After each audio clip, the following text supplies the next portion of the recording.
Abandonment to Divine Providence. Chapter 4. The duties of those souls called by God to the state of abandonment. Section 1. Sacrifice the foundation of sanctity. The first great duty of souls called by God to this state is the absolute and entire surrender of themselves to Him. Sacrificat sacrificium et sperat in Domino.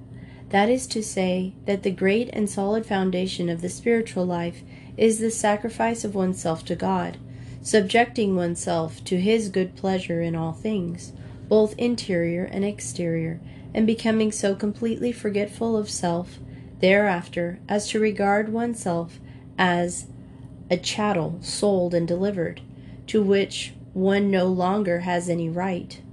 In this way, the good pleasure of God forms one's whole felicity and His happiness, glory, and existence, one's sole good. This foundation laid, the soul has nothing else to do but to rejoice that God is God, and to abandon itself so entirely to His good pleasure that it feels an equal satisfaction in whatever it does, nor ever reflects on the use to which it is applied by the arrangements of His good pleasure. To abandon oneself, therefore, is the principal duty to be fulfilled, involving as it does the faithful discharge of all the obligations of one's state. The perfection with which these duties are accomplished will be the measure of the sanctity of each individual soul. A saintly soul is a soul freely submissive, with the help of grace, to divine will. All that follows on the free consent is the work of God, and not of man. The soul should blindly abandon itself and be indifferent about everything. This is all that God requires of it, and as the result, He determines and chooses according to His own plans, as an architect selects and arranges the stones for the building he is about to construct. It is therefore of the first importance to love God and His will, and to love this will in whatever way it is made manifest to us without desiring anything else. The soul has no concern in the choice of different objects. That is God's affair, and whatever He gives is best for the soul. The whole of spirituality is an abridgment of this maxim.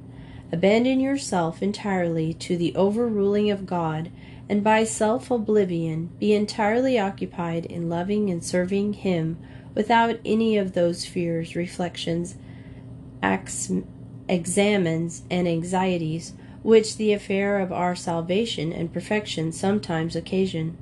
Since God wishes to do all for us, let us place everything in His hands once and for all, leaving them to His infinite wisdom, and trouble no more about anything but what concerns Him.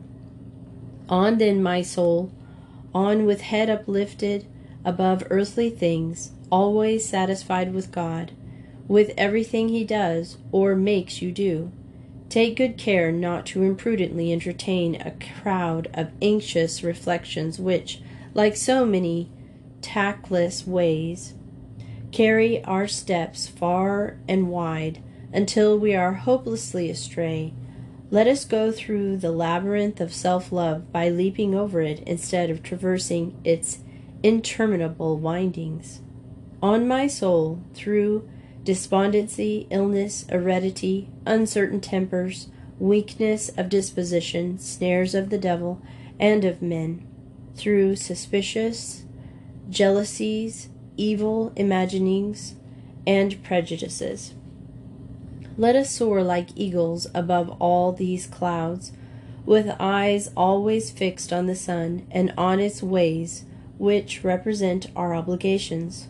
All this we must needs feel, but we must at the same time remember that ours is not a life of mere sentiment, and that it does not depend upon us either to feel or to be callous. Let us live in the higher regions of the soul, in which God and His will form an eternity ever equal, ever the same, ever unchanging. In this dwelling, entirely spiritual, wherein the uncreated immeasurable and ineffable, holds the souls at an infinite distance from all that is specific in shadows and created atoms. It remains calm even when the senses are tossed about by tempests. It has become independent of senses, their troubles and agitations and innumerable vicissitudes no more affect it. Then the clouds that obscure the sky for a moment and then fade away affect the sun. We know that all passes away like clouds blowing along by the wind, and nothing is consecutive nor ordered, but everything is in a state of perpetual change. In the state of faith, as in that of glory, God and His will is the eternal object that captivates the heart, and will one day form its true happiness, and this glorious state of the soul will influence the material part which at present is the prey of monsters and savage beasts. Beneath these appearances, terrible though they be, the divine action will so work on this material part as to make it partake of a heavenly power which will render it brilliant as the sun. For the faculties of the sensitive soul and those of the body are prepared here below like gold or iron, or like canvas for a picture, or stone for a building. Like the matter of which these different materials are composed, they will not attain their brilliance and purity of form until they have passed through many alterations, have endured many deprivations, and survived many destructions. Whatever they suffer here below under the hand of God serves to that end. The soul in the state of faith, which knows the secret of God, dwells always in peace. All that takes place interiorly instead of alarming reassures it, deeply convinced that it is guarded by God. It takes all that happens as so much grace, and overlooking the instrument with which God works, it thinks only of the work that He is doing. It is actuated by love to fulfill faithfully and exactly all its duties. All that is distinct in a soul abandoned to God is the work of grace, with the exception of those defects which are slight, and which the action of grace even turns to good account. I call that distinct of which a soul receives a sensible impression, either of sorrow or consolation, through those things applied to it unceasingly by the divine will for its improvement. I call it distinct because it is more clearly distinguished by the soul from all else that takes place within it.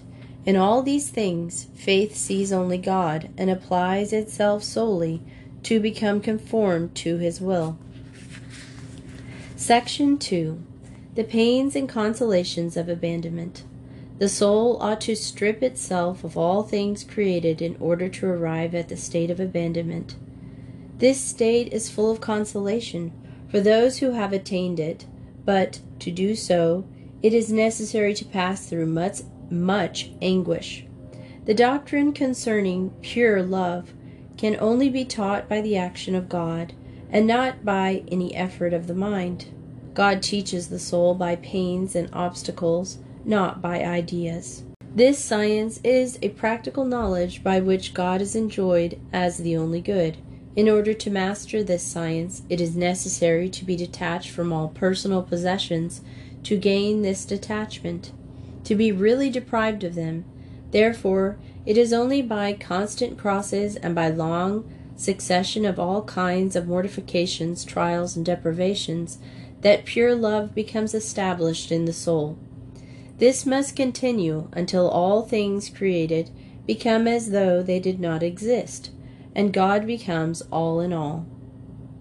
To effect this, God combats all the personal affections of the soul, so that when these take any special shape, such as some pious notion, some help to devotion, or when there is any idea of being able to attain perfection by some such method, or such a path, or a way, or by the guidance of some particular person, in fine, to whatever the soul attaches itself, God upsets its plans and always and allows it to find, instead of success in this project, nothing but confusion, trouble, emptiness, and folly. Hardly has it said, I must go this way, I must consult this person, or I must act in such a manner, then God immediately says the exact contrary, and withdraws all the virtue usual in the means adopted by the soul. Thus, finding only deception and emptiness in everything, the soul is compelled to have recourse to God himself, and to be content with him. Happy the soul that understands this loving, severe conduct of God, and that corresponds faithfully with it. It is raised above all that passes away to repose in the immutable and the infinite. It is no longer dissipated among created things by giving them love and confidence, but allows them only when it becomes a duty to do so, or when enjoyed by God, and when his will is made especially manifest in the matter. It inhabits a region of above earthly abundance or dearth. In the fullness of God, who is its permanent good, God finds this soul quite empty of its own inclinations, of its own movements, and its own choice. It is a dead subject, and shrouded in universal indifference.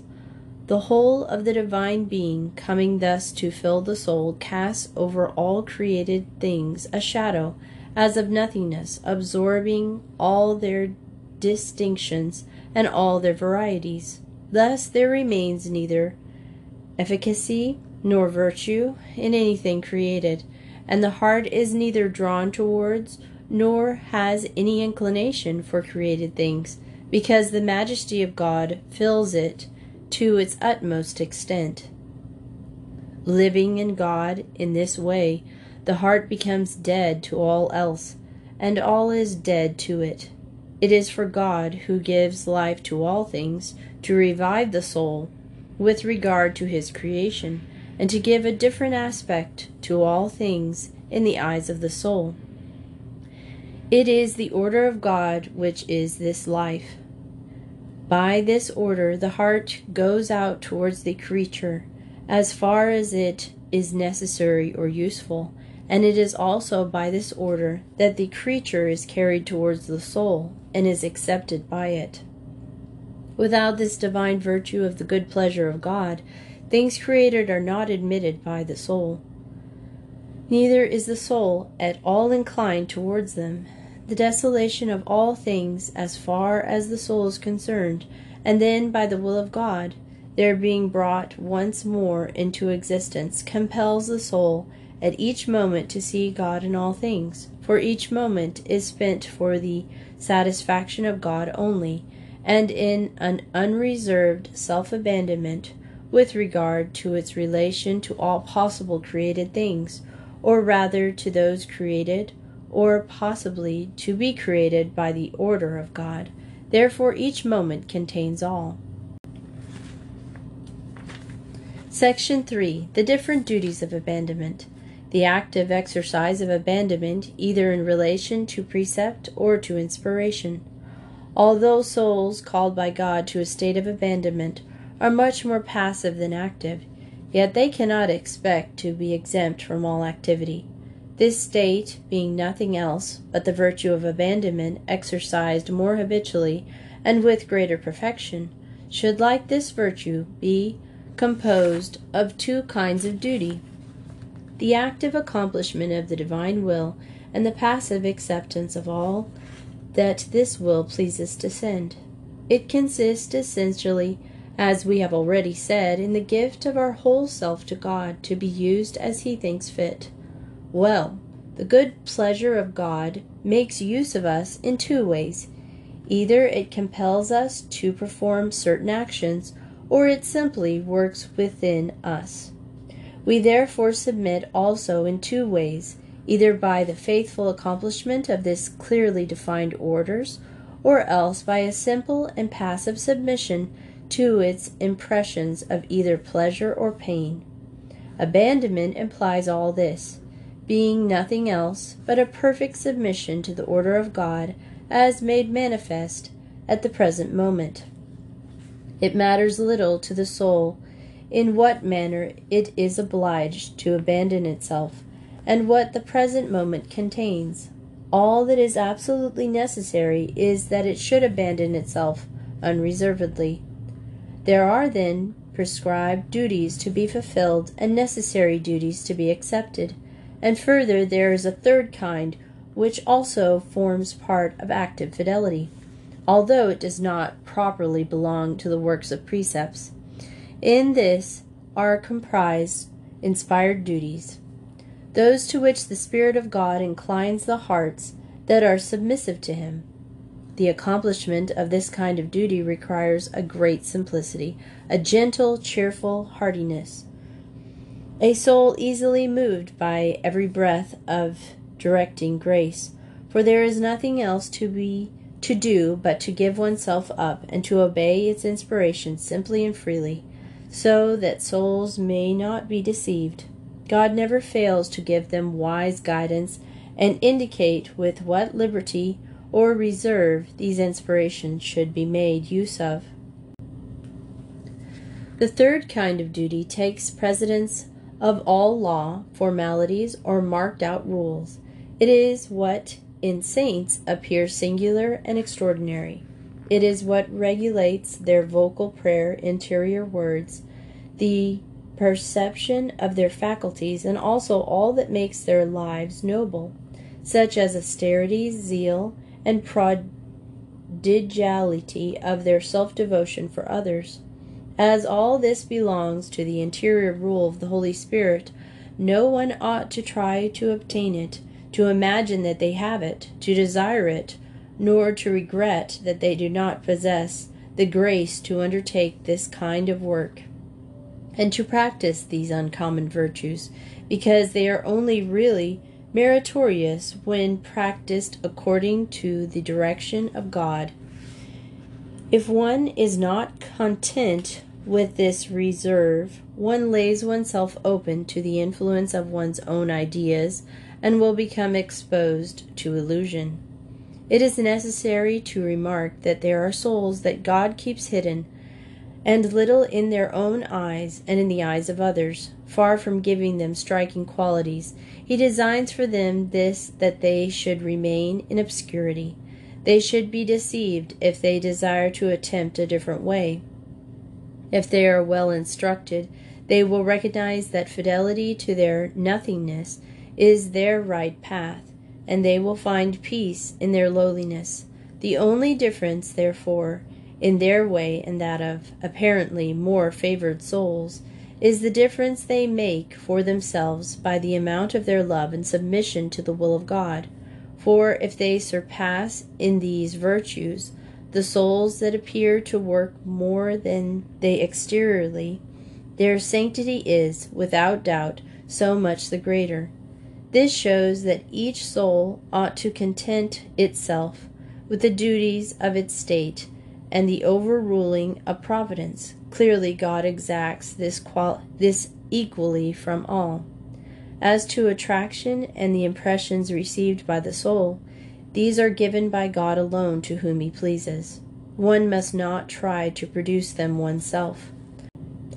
Natural effort in direct opposition and quite contrary to infused inspirations, which should come in peace. The voice of the divine spouse will awaken the soul, which should only proceed according to the inspiration of the Holy Spirit, for if it were to act according to its own ideas, it would make no progress. Therefore, if it should feel either attraction nor grace to do those things that make the saints so much admired, it must in justice to itself say, God has willed it thus for the saints, but not for me. Section 4. God does all for a soul of goodwill. The conduct of a soul raised to a state of abandonment with regard to this twofold manifestation of good pleasure of God. Souls called by God to a life of perfect abandonment resemble in this respect our Lord, his Holy Mother, and Saint Joseph. The will of God was to them the fullness of life, submitting entirely to this will as to precept and inspiration directly it was made manifest to them, and they were always in complete dependence on what we might call the purely providential will of God. From this it follows that their lives, although extraordinary in perfection, showed outwardly nothing that is not common to all and quite ordinary. They fulfilled the duties of the religion and their state as others do, and in apparently the same way. For the rest, if one scrutinizes their conduct, nothing can be discovered either striking or particular. All follows the same course of ordinary events. That which might single them out is not discernible. It is that dependence on the supreme will which arranges all things for them, and in which they habitually live. The divine will confers on them a complete self-mastery on the account of the habitual submission of their hearts.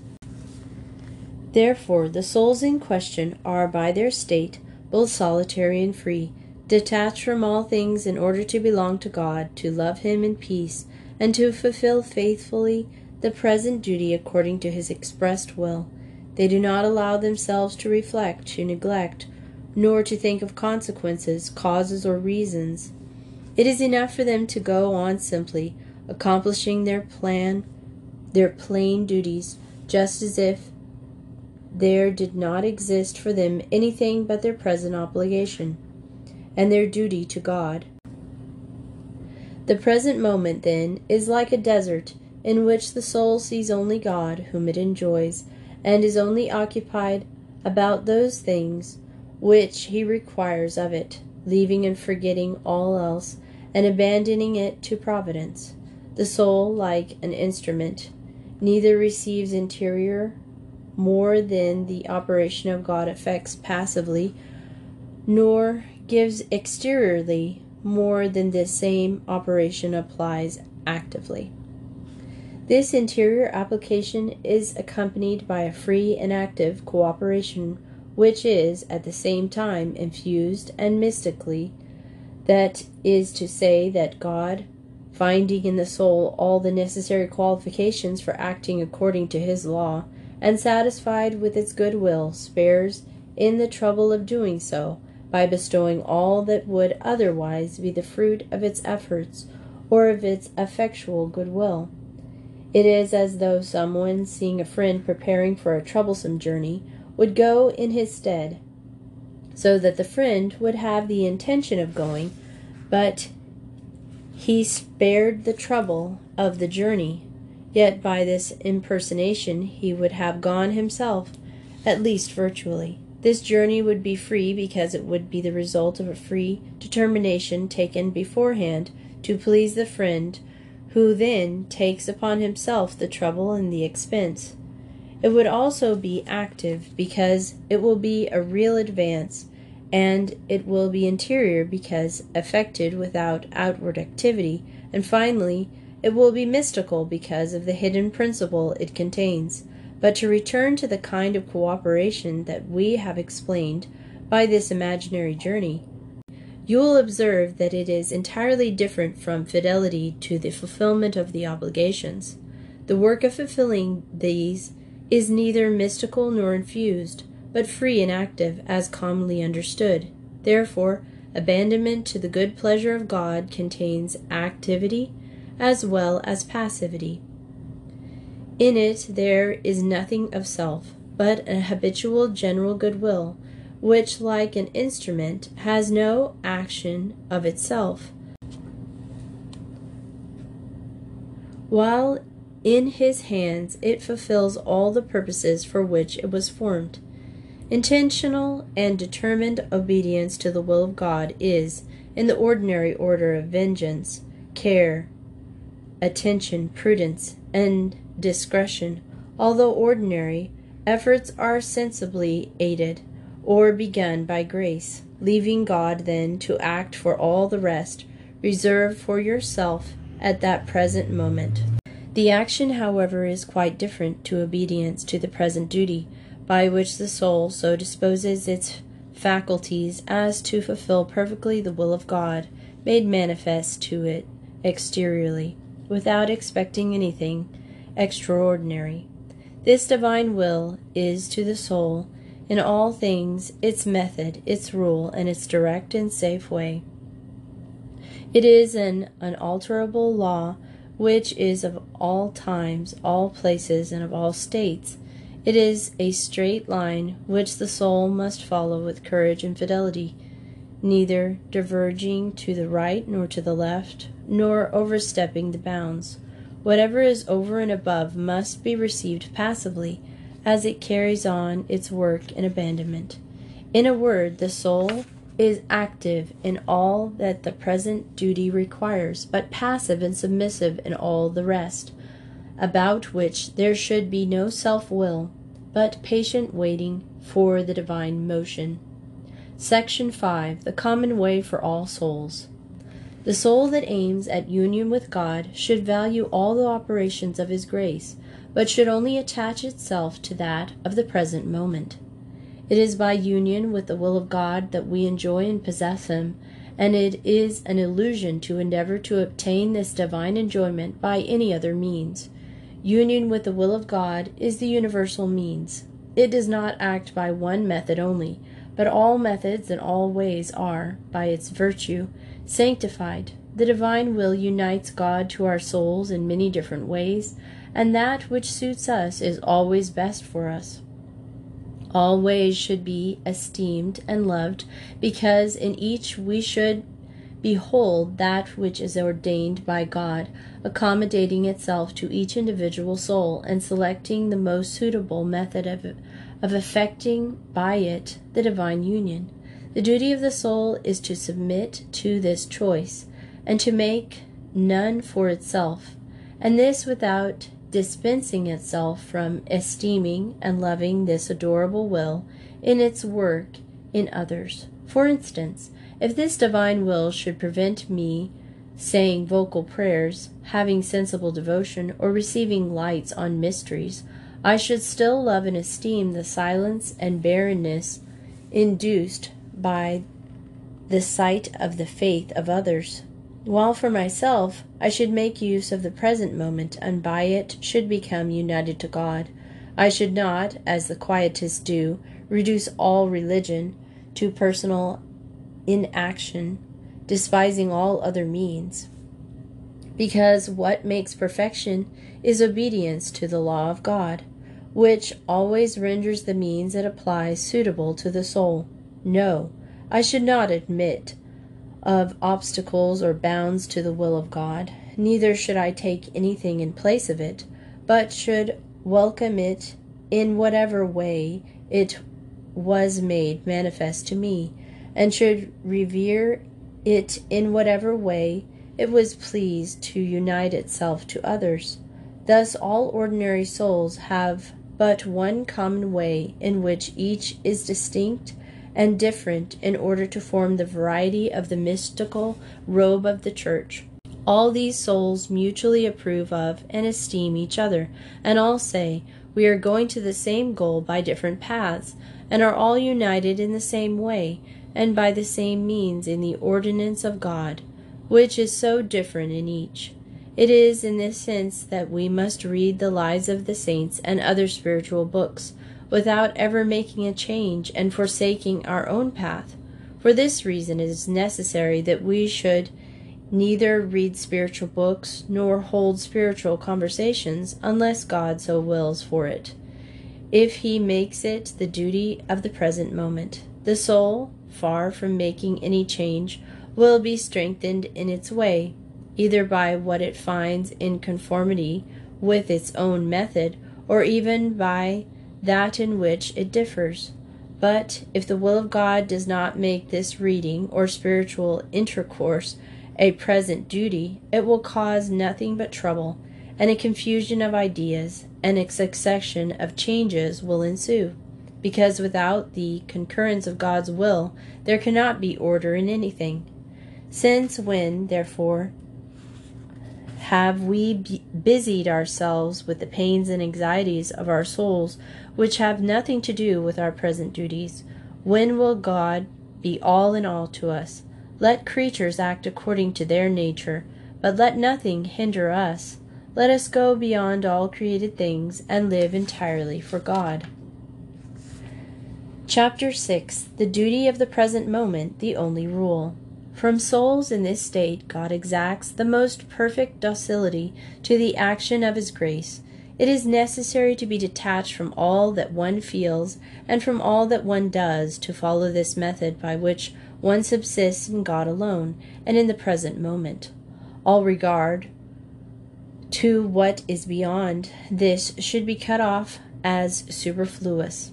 One must restrict oneself to the present duty without thinking of the preceding one or of the one which is to follow. I imagine the law of God to be always before you, and that the practice of abandonment has rendered your soul docile and divine to the divine action.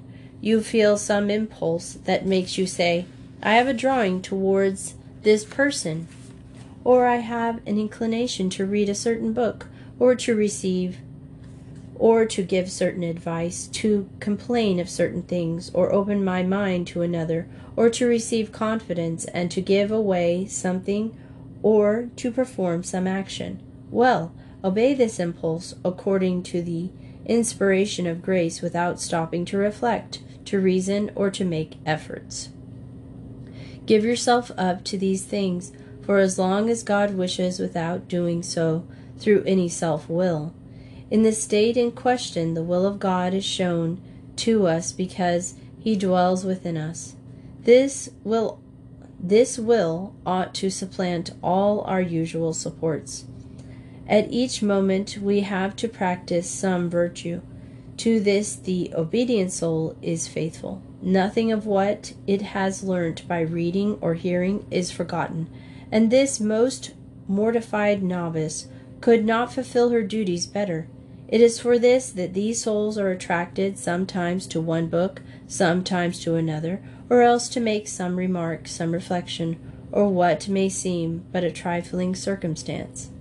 At one time God gives them the attraction to learn something that at some future time will encourage them in the practice of virtue. Whatever these souls do, they do because they feel an attraction for it, and without knowing why.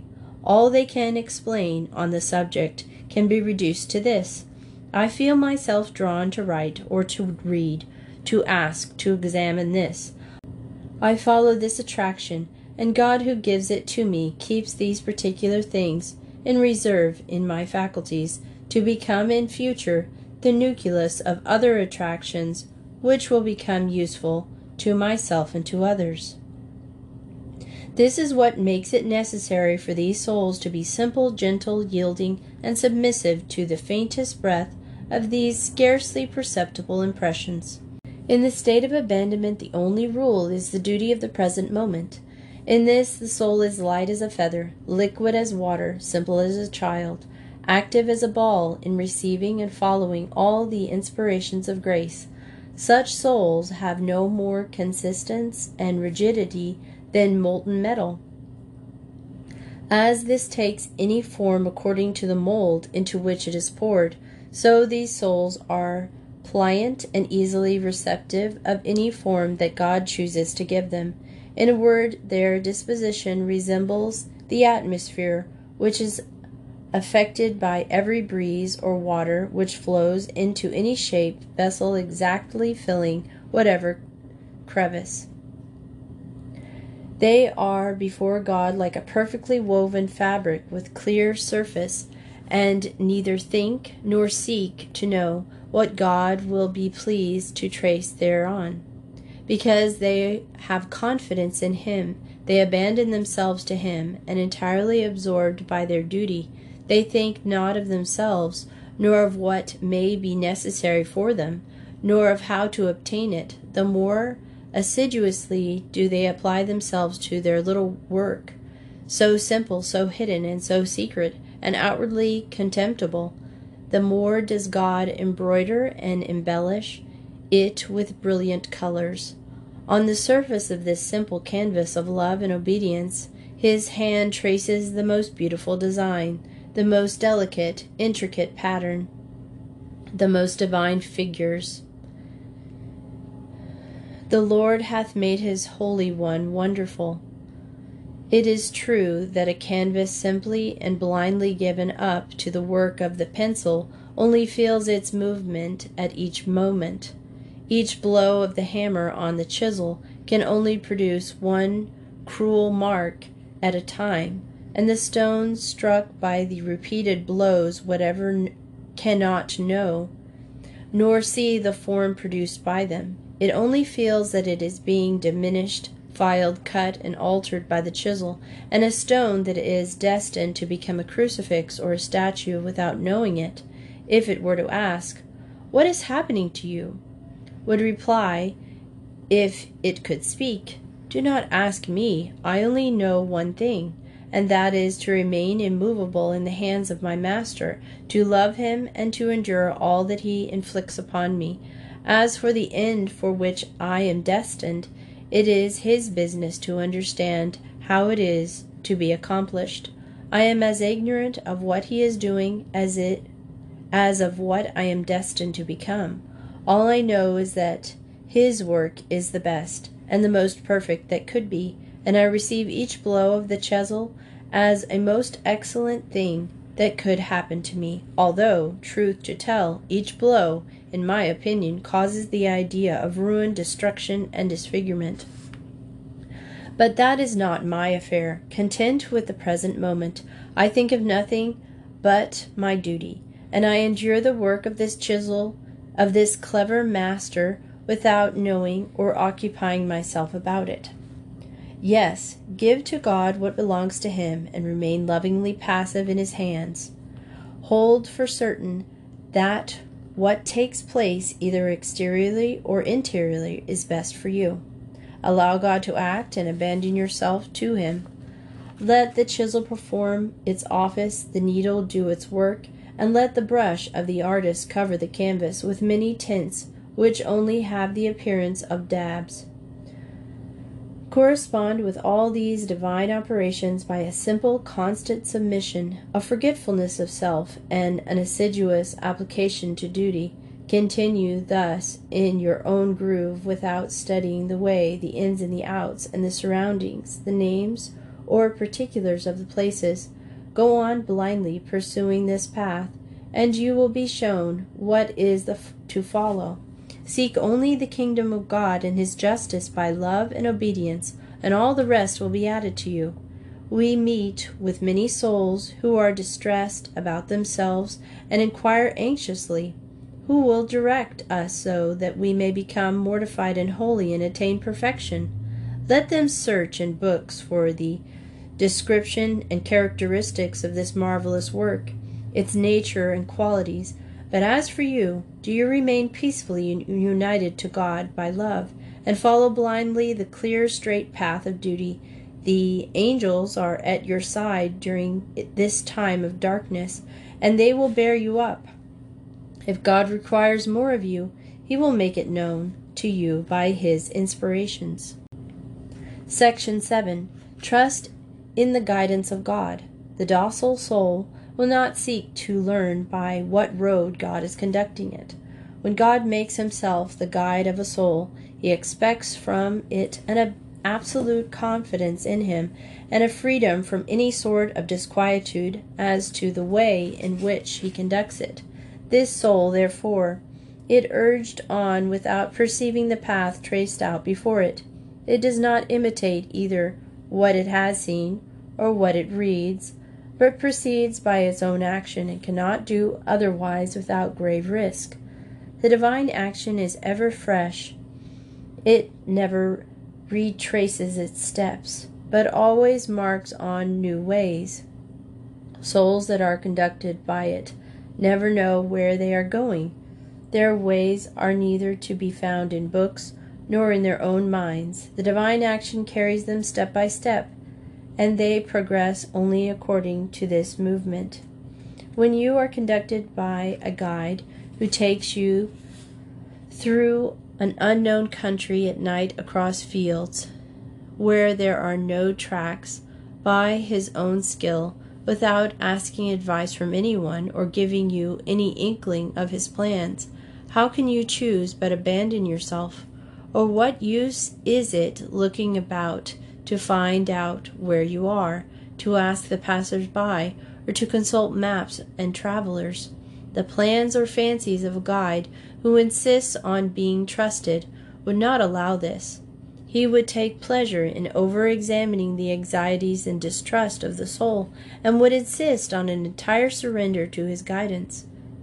If one is convinced that he is a good guide, one must have faith in him and abandon oneself to his care. The divine action is essentially good. It does not need to be reformed or controlled. It began at the creation of the world, and to the present time has manifested ever fresh energy. Its operations are without limit, its fecundity inexhaustible. It acted in one way yesterday, today it acts differently. It is the same action applied at each moment to produce ever new effects, and it will extend from eternity to eternity. It has produced Abel, Noah, Abraham, all different types, Isaac also original, and Jacob from no copy. Neither does Joseph follow any prefigure. Moses has no prototype among his progenitors. David and the prophets are quite apart from the patriarchs. St. John the Baptist stands alone. Jesus Christ is the firstborn. The apostle act more by the guidance of his Spirit than in imitation of his works. Jesus Christ did not set a limit for himself, neither did he follow all his own maxims to the letter. The Holy Spirit ever inspired his holy soul, and being entirely abandoned to its every breath, it had no need to consult the moment that had passed, to know how to act in that which was coming. The breath of grace shaped every moment according to the eternal truths subsisting in the invisible and unfathomable wisdom of the Blessed Trinity. The soul of Jesus Christ received these directions at every moment and acted upon them externally. The Gospel shows in the life of Jesus Christ a succession of these truths, and this same Jesus, whose lives works always, continues to live and work in the souls of his saints. If you would live according to the gospel, abandon yourself simply and entirely to the action of God. Jesus Christ is its supreme mouthpiece. He was yesterday, is today, and will be forever, continuing, not recommencing his life. What he has done is finished, and what remains as to be done is being carried on at every moment. Each saint receives a share in this divine life, and in each Jesus Christ is different, although the same in himself. The life of each saint is the life of Jesus Christ. It is a new gospel. The cheeks of the spouse are compared to the beds of flowers, to gardens filled with fragrant blossoms. The divine action is the gardener admirably arranging the flower bed. The garden resembles no other, for among all the flowers there are no two alike, or that can be described as being of the same species, except in the fidelity with which they respond to the action of the Creator, in leaving him free to do as he pleases, and on their side, obeying the law imposed on them by their nature. Let God act, and let us do what he requires of us. This is the gospel, this is the general scripture, and the common law. Section 8. Great faith is necessary. This total abandonment is as simple as its effects are marvelous. Such, then, is the straight path to sanctity. Such is the state of perfection and of the duties imposed by it. Such the great and incomparable secret of abandonment, a secret that is, in reality, no secret, an art without art. God, who exacts it of all, has explained it clearly and made it intelligible and quite simple. What is obscure in the way of pure faith is not necessary for the soul in that way to practice. There is, in fact, nothing more easy to understand, nor more luminous. The mystery is only in what it is done by God. This is what takes place in the Blessed Eucharist. What each is necessary to change bread into the body of Jesus Christ is so clear and so easy that the most ignorant priest is capable of doing it. Yet it is the mystery of mysteries, where all is so hidden, so obscure, so incomprehensible, that the more spiritual and enlightened one is, the more faith is required to believe it. The way of pure faith presents much that is similar. Its effect is to enable one to find God at each moment. It is this that makes it so exalted, so mystical, so blessed. It is an inexhaustible fund of thought, of discourse, of writing. It is a whole collection and a source of wonders. To produce so prodigious an effect, but one thing is necessary, to let God act, and to do all that He wills according to one state. Nothing in the spiritual life could be easier, nor more within the power of everyone, and yet nothing could be more wonderful, nor any path more obscure. To walk in it the soul has need of great faith, all the more so as reason is always suspicious, and has always some argument against it. All its ideas are confused. There is nothing in it that reason has ever known or read about, or been accustomed to admire. It is something quite new. The prophets were saints, but this Jesus is a sorcerer, said the Jews. If the soul, following their example, is scandalized, it shows but little faith, and well deserves to be deprived of those wonderful things that God is so ready to work in the faithful soul.